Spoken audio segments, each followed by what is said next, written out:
3 முத்தமிழறிஞர் கலைஞர் அவர்களின் பிறந்த நாள், நூற்றாண்டு நிறைவு நாள்.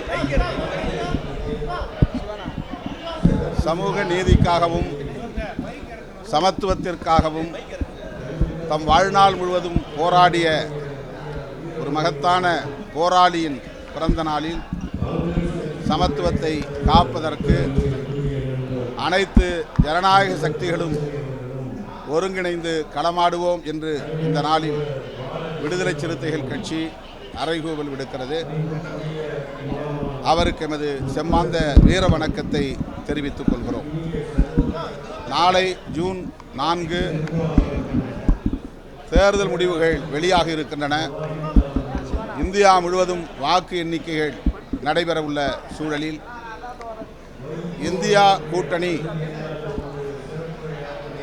மக்களிடையே பெரும் நம்பிக்கையை பெற்றுள்ளது. அதை உறுதிப்படுத்துகிற ஒரு நாளாக, மக்களின் தீர்ப்பை வெளிப்படுத்துகிற ஒரு நாளாக,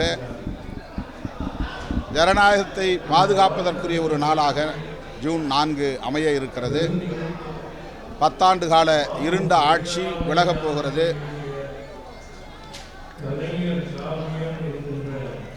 முத்தமிழறிஞர் கலைஞரின் அரசியல் வாரிசாக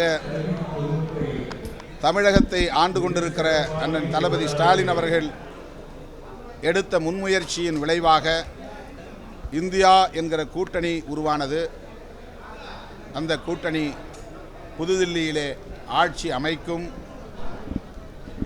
மோடி ஆட்சி தூக்கி எறியப்படும். தேர்தலுக்கு பிந்தைய கருத்து கணிப்புகள் திட்டமிட்டு பாரதிய ஜனதா கட்சிக்கு ஆதரவான கருத்துக்களாக பரப்பப்படுகின்றன. அவை அனைத்தும் பொய் என்பதை நாளைய முடிவுகள் உறுதிப்படுத்தும் என்று நம்புகிறேன்.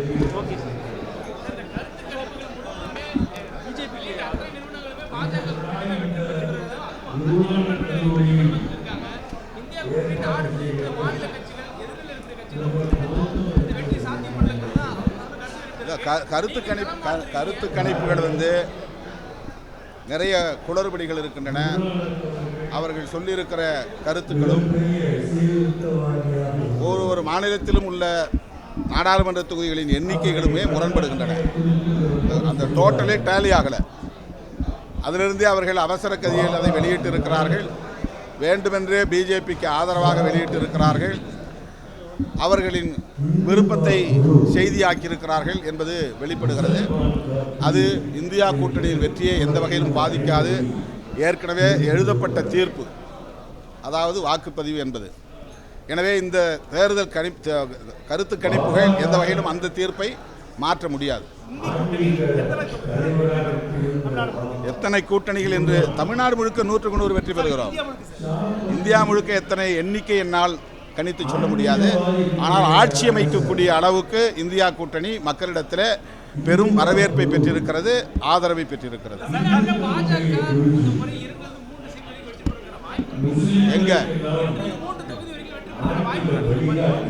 தமிழ்நாட்டிலையா?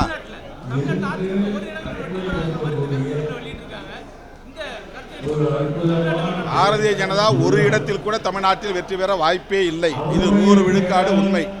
ஒரு இடத்தில் கூட அவர்களால் வெற்றி பெற முடியாது. அது திமுக கூட்டணி வெற்றி பெறும். அதனால அதிமுக கூட்டணி வெற்றி பெறாது. 40க்கு 40 திமுக கூட்டணி வெற்றி பெற போகிறோம். அதனால அதிமுகவும் வெற்றி பெற வாய்ப்பில்லை.